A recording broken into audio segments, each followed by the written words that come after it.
안녕하세요. 여유주입니다.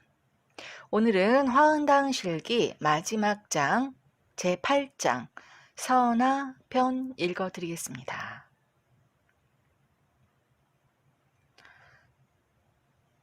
선사님께서는 무술년 10월부터 득병하여 신음하시더니 그 뒤로 병석에 누워 계시면서 제방공사를 주재하시고 교중사를 일일이 지도하시더니 기해년이 되면서 점차 중태에 빠지시니 정사를 비롯한 교중 형제들의 우울하고 염려스러운 마음 그지 없는지라.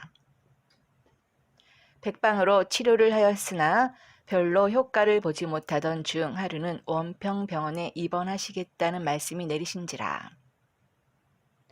수종을 들고 있던 임원들은 반대하여 말씀드리되 누님의 병화는 천상에서 아시는 일이라 천상의 의원들이 맡아 치료하실 것이 분명할 뿐 아니라 또 인반에서는 인반대로 있는 힘을 다하여 치료해야 된다는 것은 말할 것도 없는 사실이오니 그러나 다른 사람이라고 한다면 모르거니와 적어도 증산천사님의 따님으로서 인간세의 병원에 입원하셨다고 하면 일반의 비소를 면치 못할 것이니 정이 필요하시다면 의사를 불러다가 곁에서 시봉하도록 할지언정 친히 내려가시는 것은 도리에 합당치 않을 것으로 생각됩니다고 말씀하니 선사님께서는 평생의 일신 사에 대해서는 비록 제하자라도 의견이 있을 때는 즐겨 침착하시고 따르시는지라.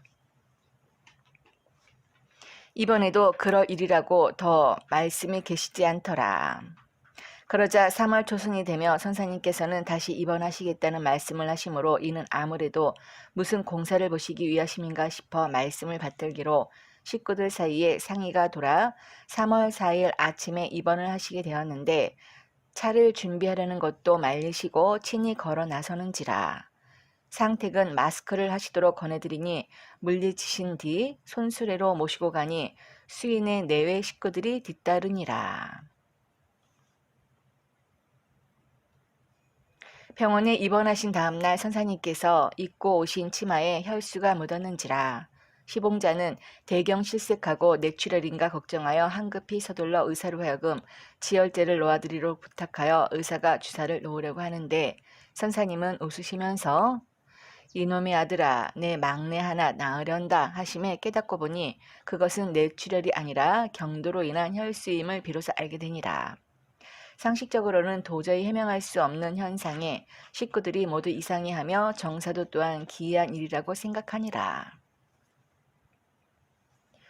선사께서는 10여 년 동안 경도를 보신 일이 없었으며 다만 도령 두 형제를 낳으실 즈음에 돈짝만큼 빚졌을 뿐으로 더구나 가보년 이후로는 정사와는 별거하다시피 하여 동침이라고는 생각하지도 못한 차에 수개월을 신음하여 세약하실 대로 세약하신 선사님의 몸에 그런 현상이 생긴다는 것은 예사일이 아니었다. 병원에 계시는 동안 하룻밤에는 성모님의 명령이 내리시는지라.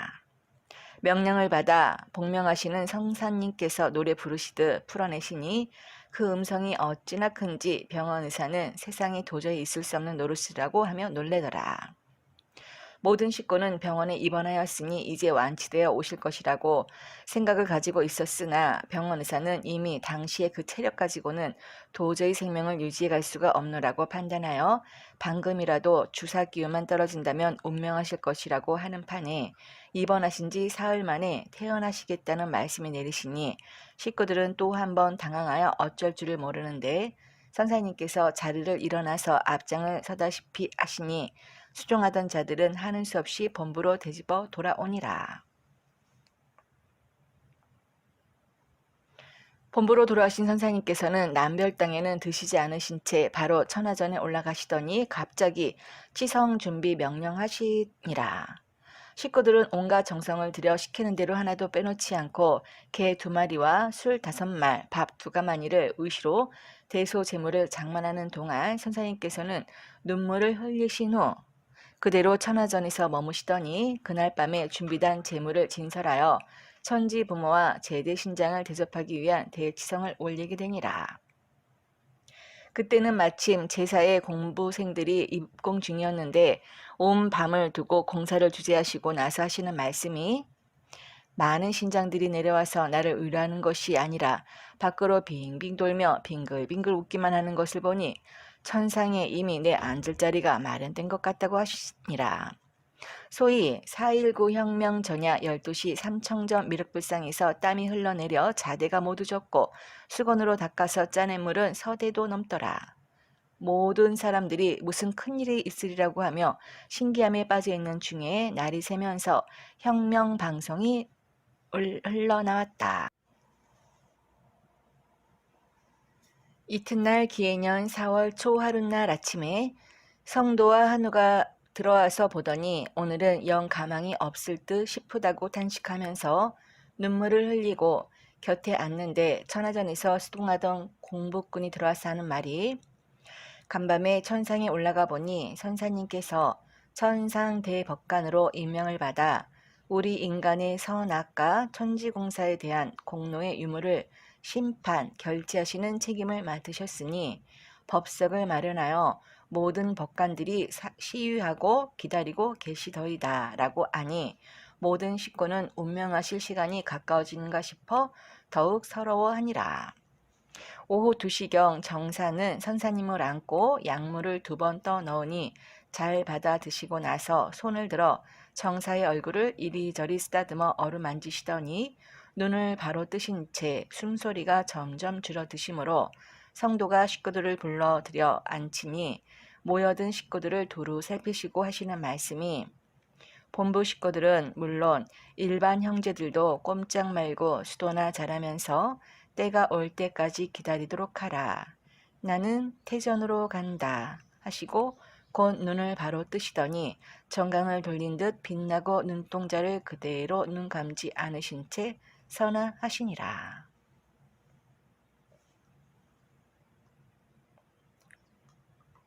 기해 4월 8일에 장례식을 거행하며 각지로부터 모여온 교중 형제는 물론이요 증상교 각파의 원로를 비롯한 많은 신도가 문상하게 되니 보는 사람마다 묘지가 썩 좋다고들 말하니 혹은 금부포란이라고도 하고 혹은 유지앵소혈이라고도 하면서 복인이 봉길지라 하더니 정말 대명당이라고 칭송이 자자하니 그런 땅에 모시게 되었으므로 다시 이장할 필요가 없게 되어 영영 안장지로 결정하고 장례위원회가 결성되어 부회장인 환우를 위원장으로 각 지부장이 위원으로 장례식을 9일장으로 정하고 초종례식은 교례에 의해 결정하고 준비가 완료되어 선사님의 채백이 본교를 떠나는 연결식에는 내외 신도와 많은 사람들의 통곡 소리는 수양산도 참담하고 일남풍한 4월에 햇볕도 슬픔을 더해주고 바람마저 잔잔하여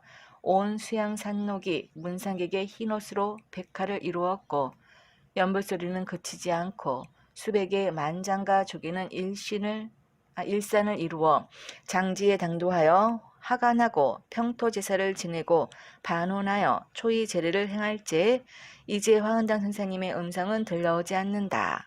수월 전에도 경춘대를 들어서면 선사님의 음성은 온 집안이 훈훈하였는데 자해하신 그 음성은 이제 어디서 들을 수 있으리요. 치상을 마치고 나서 정사는 짝 잃은 기러기처럼 외로이 앉아 생사를 아직 경절하지 못한 채 연일 밤잠을 이루지 못하고 마음을 잡지 못하던 어느 날 비몽사몽간에 선사님과 하답하게 되었는데 선사님께서 영감아 24년 동안 천지사를 받들기 위하여 그대 나와 더불어 죽을 고초를 감내하였음을 세상사람 그 누가 알리요. 나한테도 많은 고초를 당하고 별간 난간에 부딪혔던 그 사정을 오직 천지신명이나 알 수 있기에 천상에 치부되고 법문에 기재되었으니 그 품값이사 나올 때가 있지 않겠소. 우리 양인이 20여 년을 두고 처음부터 끝까지 지시하시는 아버지의 명령 말씀을 거역하지 않고 지금껏 받들어 나왔기에 이 기초가 다 완성된 것이니 나로서는 지상의 책임을 다한 셈이요. 따라서 아버님의 채백을 찾아 모시자던 일편단심으로 살아온 나의 소망도 이루어진 셈이 아니겠소. 지금 아버님을 믿기 위하여 벌려놓은 각 파의 일은 모두 부분적인 책임을 맡아서 하는 것인데 우리가 할 책임을 천상에 와서 보니 강령은 되었으나 앞으로 남은 책임이 더욱 큰지라. 모든 것을 정리하여 새 문명을 세상에 드러낼 의무와 책임이 아직 남았으니 그 일이 어찌 크다 하지 않겠소. 나는 천상 일강의 기운으로 일을 보게 되었으며 정사는 지상 월강의 일을 보게 되었으니 정사께서는 모든 근심 걱정과 수심 한숨을 거두시도록 하시고 정사께서 한숨을 쉬면은 천상의 아버님께서도 마음이 불안하다 하시고 또 제 몸이 곧 내 몸이요 내 마음이 곧 제 몸인데 어찌 저리 한탄할까 하시며 걱정이 여간 아니실 뿐더러 이 내 눈에서는 피눈물이 나오니 제발 수시밀랑 거두시도록 하시오. 그리고 내가 이렇게 떠나오므로 혹 마음이 흔들리는 자가 있다 하더라도 그대로 놓아두고 보시기만 하시오. 앞으로 뽑는 데는 가르치고 일러주어도 아니 듣게 될 것인즉 제 마음에 붙이어 가는 자는 저절로 그들의 선율령신이 알아서 처리할 것이니 암암리에 속마음으로만 좌우를 결정하면 신계에 치부되어 불온지교로 하민하게 될 것임에 은연중 무성무치한 가운데 정리가 될 것이니 이 점을 깊이 양찰하신다면 이제부터는 퍽 재미가 있을 것이요.